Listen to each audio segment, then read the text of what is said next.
নমস্কার বন্ধুরা, আমি মধুস্মিতা। আমার চ্যানেলে আপনাদের সকলকে জানাই স্বাগত।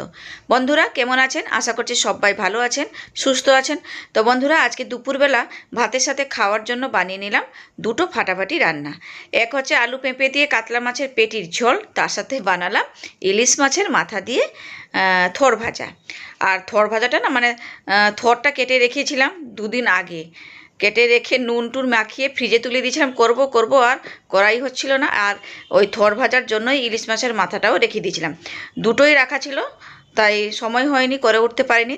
তার কারণ হচ্ছে ছেলের জন্মদিন ছিল, বড় ছেলের জন্মদিন ছিল। আর ওর জন্মদিনে তো বিশেষ কিছু রান্নাবান্না থাকে, আর সেই রান্নাগুলো না একদমই আমি শ্যুট করতে পারলাম না, আর আপনাদের সাথে শেয়ারও করতে পারলাম না। জানেন তো কী করব বলুন, ছেলের জন্মদিন বলে কথা, সকাল থেকে সেই কাজে লেগেই আছি। ওর জন্য পায়েস, তারপরে চাটনি, 5 রকমের ভাজা ভুজি, মাছ মাংস সব কিছু বানাতে গিয়ে আমার এইদিকে আমি হিমশিম খেয়ে গেছি, জানেন তো।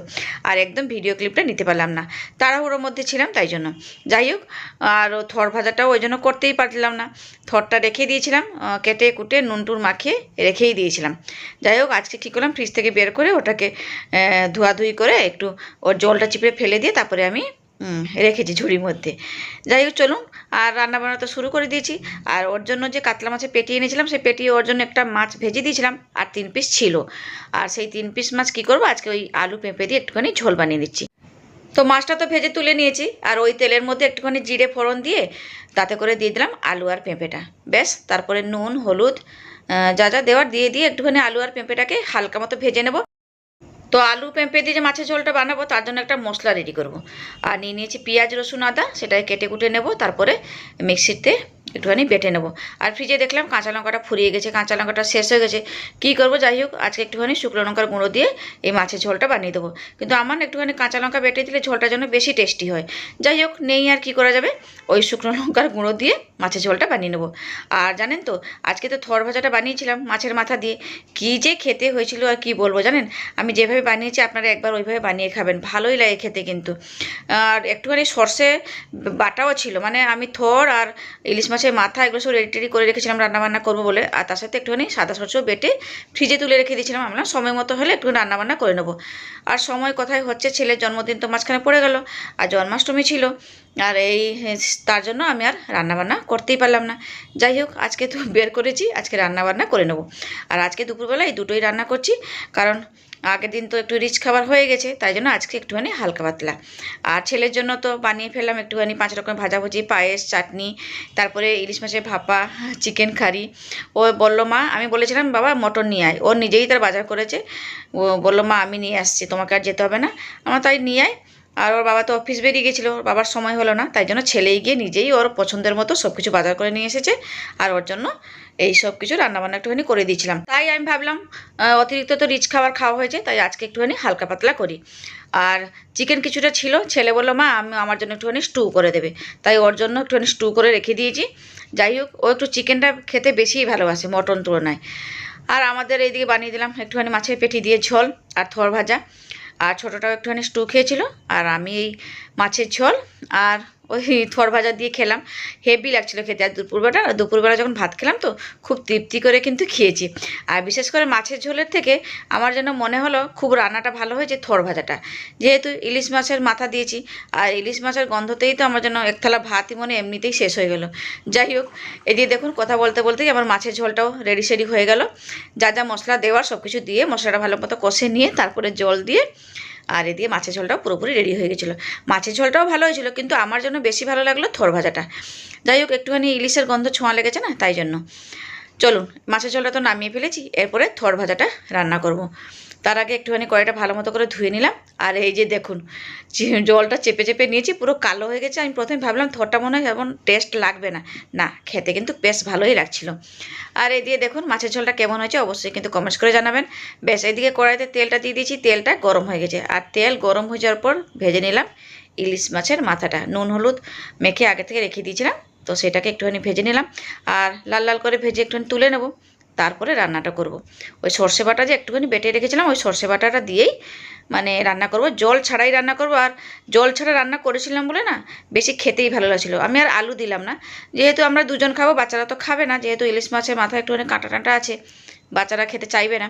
আমরা যেহেতু দুজন খাবো তাই জন্য আর আলু দিলাম না। আর ওই থর ভাজাটা অনেকটাও হয়েছিল, আর আলু দিলে আরও বেশি হয়ে যেত। যাই হোক, চলুন তেলের মধ্যে ফোড়ন দিয়ে দিলাম শুকনো লঙ্কা আর 5 ফোড়ন, বেশ একটুখানি ভাজা ভাজা করে নিয়েছি। আর নিয়েছি পেঁয়াজ কুচি, বেশ পেঁয়াজটাকে দিয়ে দেবো আর ভাজা ভাজা করে নিয়ে তারপরে আমি মানে ওই থরটাকে দিয়ে দেবো। আর আজকে আমি ভয়েস দিচ্ছি কারণ আমাদের বাড়ির পাশে কাজ হচ্ছে জানেন তো, তাই জন্যই ভয়েসটা দিলাম বসে। আর কি করব। আর এদিকে রান্নার আওয়াজ, তারপরে বাইরের ওইদিকে কাজ হচ্ছে, ওই সাউন্ড আপনাদের বিরক্ত লাগবে, তাই জন্যই আমি মানে মিউট করে দিয়ে আমি নিজেই ভয়েসটা দিলাম। তো বন্ধুরা, থোড়ের মধ্যে তো দিয়ে দিলাম নুন, আর এরপর দিয়ে দেবো হলুদের গুঁড়ো, বেশ আর কিছুই দেবো না মশলাপাতি। আমি কিন্তু এইভাবেই সাধারণ মানে সাদা মাটা রান্না করি, বেশি কিছু মশলাপাতি দিই না, আমার হাতের কাছে যাই থাকে তাই দিয়ে রান্না করে ফেলি। আর এই যে দেখুন হলুদ আর নুনটা দিয়ে দিচ্ছি, বেশ এখন 2 থেকে 3 মিনিট আমি এইভাবে নাড়াচাড়া করে একটুখানি থরটাকে হালকা ভেজে নেব। বেশ ভাজা ভাজা করে নিয়েছি, এরপর দিয়ে দিলাম ভেজে রাখা মাছের মাথা। আরও কিছুক্ষণ একটুখানি নাড়াচাড়া করে নিয়ে তারপরে দিয়ে দেবো সর্ষে বাটার জলটা।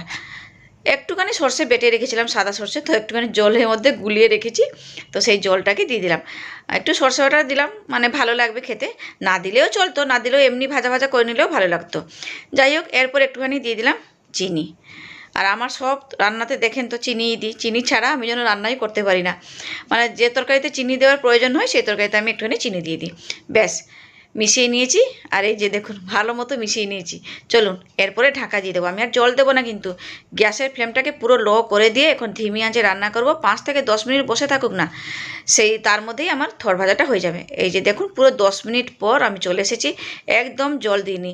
আর থর থেকে একটুখানি সামান্য অল্প অল্প করে জল বেরিয়েছিল, সেই জলেই মানে থরটা সেদ্ধ হয়ে গেছে। আর মাছের মাথাটাকেও আমি একটুখানি ভেঙে ভেঙে দিচ্ছি। তো এদিকে থর রান্না তো পুরোপুরি রেডি হয়ে গেছে, আর এত সুন্দর গন্ধ বেরিয়েছে না কি বলবো। আর ইলিশ মাছটা নেই, ইলিশ মাছের মাথাটাই আমার কামাল করে দিয়েছে জানেন। মানে থর ভাজাটা দারুণ গন্ধ বেরিয়েছে, কি আর বলবো। মানে ওই ভাতের সাথে মানে ঝোলটাও লাগবে না, এই থর দিয়েই আমার ভাত খাওয়া হয়ে যাবে আজকে জানেন। যাই হোক, এই যে দেখুন আমি আলু দিইনি, কতটা হয়েছে। আলু দিলে মানে আরও বেশি হয়ে যেত, তাই জন্য আমি আর আলুটা দিলাম না। এতগুলো থর ছিল আর ছেলেরা তো খাবে না, তাই জন্য। ব্যাস রান্নাবান্না সব কিছু হয়ে গেছে, এরপরে ভাতটা বেড়ে নিচ্ছি। চলুন, বড় ছেলে বললো মা আমি পরে খাবো, তুমি আর ভাই খেয়ে নাও, তারপরে আমি পরে খাচ্ছি। ও যেহেতু স্নান টান করেনি তাই জন্য। যাই হোক, আমার থালায় ভাত নিলাম, মা আর ছেলে দুজন বসে খেয়ে নেবো। চলুন এদিকে নিয়ে নেবো থর ভাজা। আর ছোটোটাকেও একটু একটু খাইয়ে দিয়েছিলাম, ও খেয়েছে। প্রথম প্রথম বলছিল খাবে না, আমি বললাম বাবা খা, একটু ভালো লাগবে। একটুখানি কাঁটা বেছে বেছে ওকে দিচ্ছিলাম, ও খেয়েও নিল, মানে ভাতের সাথে মাখিয়ে ওকে খাইয়ে দিয়েছি। এই যে দেখুন বেশি করে একটু নিয়ে নিলাম, আর এটা রেখে দেবো, রাতে খাওয়া হবে ভাতের সাথে। আর এখন বেড়ে নিচ্ছি কাতলা মাছের ঝোল আলু পেঁপে দিয়ে, মানে একটুখানি কাশ্মীরি লাল লঙ্কার গুঁড়োটা দিয়েছি না, ওই জন্য লাল লাল কালার এসছে, কিন্তু ঝালটা কমই হয়েছিল, লঙ্কা গুঁড়োটা অল্প দিয়েছিলাম, শুধু খালি কালারটা ভালো আসবে বলে একটুখানি কাশ্মীরি লাল লঙ্কার গুঁড়ো দিয়ে দিয়েছিলাম। তো বন্ধুরা, আমার এই ঘরোয়া রান্নাবান্নাগুলো আপনাদের কেমন লাগে অবশ্যই কিন্তু কমেন্টস করে জানাবেন। আর কমেন্টস করে জানালে আমারও একটু ভালো লাগবে, না আপনাদের আমার রান্নাবান্নাগুলো পছন্দ হচ্ছে, তার জন্য। যাই হোক, চলো তরকারি তো বেরিয়ে নিয়েছি, এরপরে ভাতের পাশে নিয়ে নেবো, এরপরে খেতে বসবো।